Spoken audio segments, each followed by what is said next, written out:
Graça e paz, amados.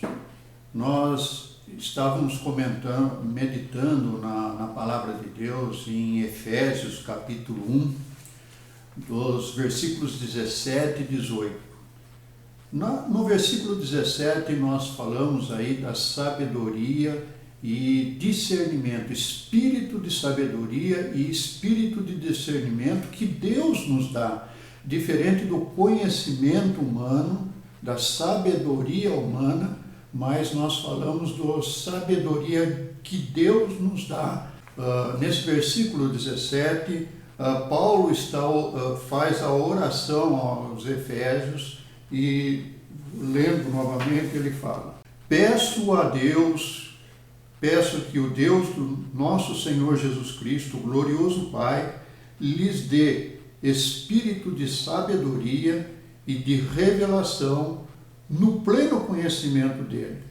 Depois nós comentamos, numa segunda meditação, o versículo seguinte, onde ele continua a sua oração: oro também para que os olhos do coração de vocês sejam iluminados.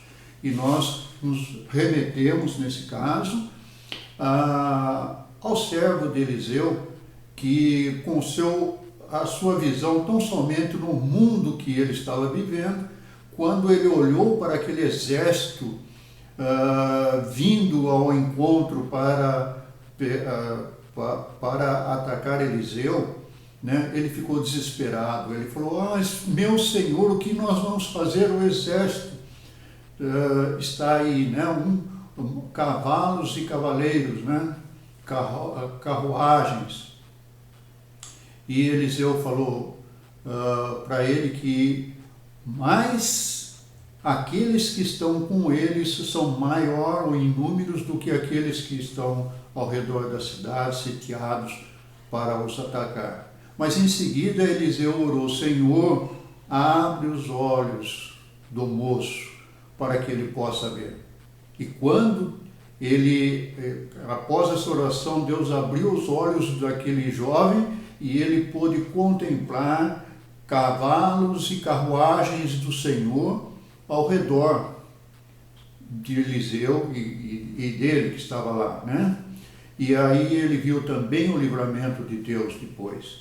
Então nós vemos aí a questão de olhos iluminados e voltados na questão de olhos espirituais, para que nós possamos não estar olhando para as situações do mundo, aquilo que nos envolve, e estarmos apavorados, mas estarmos olhando para aquilo que Deus tem para as nossas vidas e aquilo que Ele pode fazer na nossa vida, né?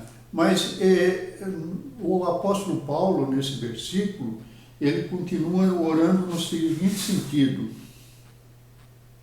oro para que os olhos do coração de vocês sejam iluminados, a fim de que vocês conheçam a esperança para a qual Ele chamou. Iluminados para, primeiro, a esperança para a qual Ele chamou. Segundo, as riquezas da gloriosa herança dele nos santos. E terceiro, e a incomparável grandeza do seu poder para conosco, os que creem conforme a atuação da sua poderosa força. Nós queremos deter nessa meditação de hoje, na primeira graça de Deus, né?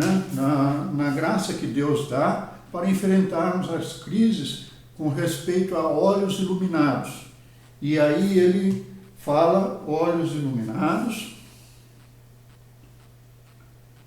a fim de que vocês conheçam a esperança para a qual os foste chamados, para a qual os chamou, para a qual ele o chamou.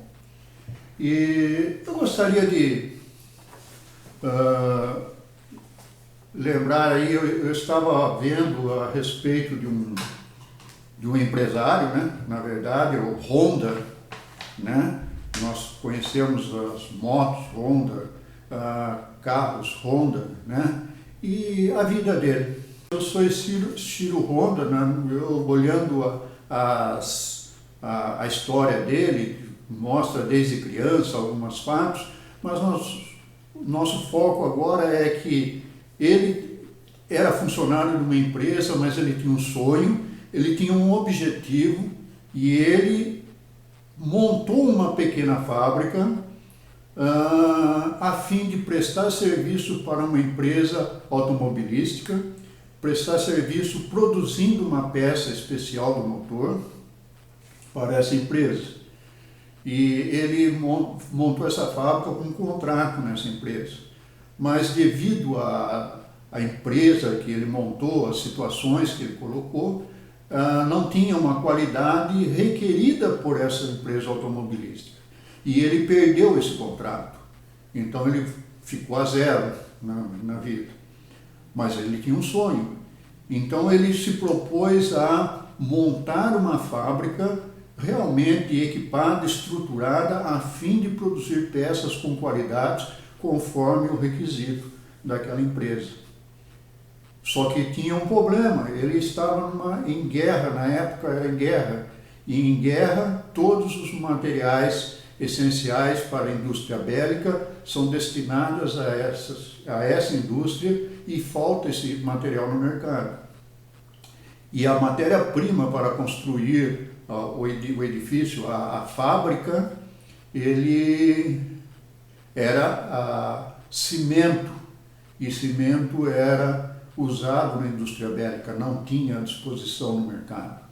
Então ele desenvolveu o cimento para produzir o cimento para poder construir a sua fábrica.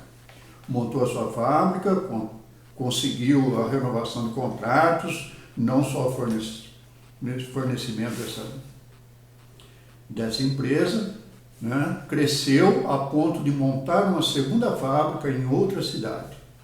Mas, como eu disse, ele estava em uma época de guerra. O que aconteceu? Veio a guerra, destruiu a primeira fábrica. Então, ele perdeu praticamente 50% de tudo que ele tinha. Né? Mas tudo bem, 50% já é, hoje o pessoal estaria desesperado, né? Mas ele não perdeu só 50%, porque logo em seguida, na outra cidade que eles tinha outra empresa, veio um terremoto e destruiu tudo. Ele conseguiu recuperar algumas coisas dos destroços dessas empresas, dessas fábricas, vender à empresa automobilística aquilo que era aproveitável, e com o dinheiro ele montou uma pequena fábrica de prestação de tecnologia. Para ele trabalhar, ele colocou um motor na bicicleta dele, adaptou o motor na bicicleta dele para poder trabalhar nessa empresa que ele construiu. E aí ele viu uma oportunidade de negócio onde havia requisitos sobre isso, e ele pôde então comprar alguns motores para produzir essas bicicletas. E até que terminou esses motores que ele tinha adquirido, ele já tinha desenvolvido o seu próprio motor para poder continuar com esse trabalho. Aí, então, ele conseguiu um sócio que ele tinha uma grande capacidade de engenharia, de tecnologia, mas ele conseguiu um sócio com uma visão corporativa, e aonde foi crescendo e tem a Honda que hoje nós conhecemos, né? Se nós olharmos para essa história e contar isso tudo, porque aonde nós queremos chegar é porque todas as situações, os imprevistos, as situações, as quedas na vida dele, ele só conseguiu superar porque ele tinha uma visão, ele tinha um alvo, ele tinha um objetivo. E ele olhava sempre para aquele alvo, para aquele objetivo, a esperança dele de atingir um alvo, a esperança dele de conseguir aquilo que ele almejava. Até aí, Aonde eu estou colocando essa ilustração, as pessoas podem dizer, olha, realmente isso aí até é verdade, porque até os coachings, os consultores, as palestras de autoajuda e tudo mais, diriam exatamente isso.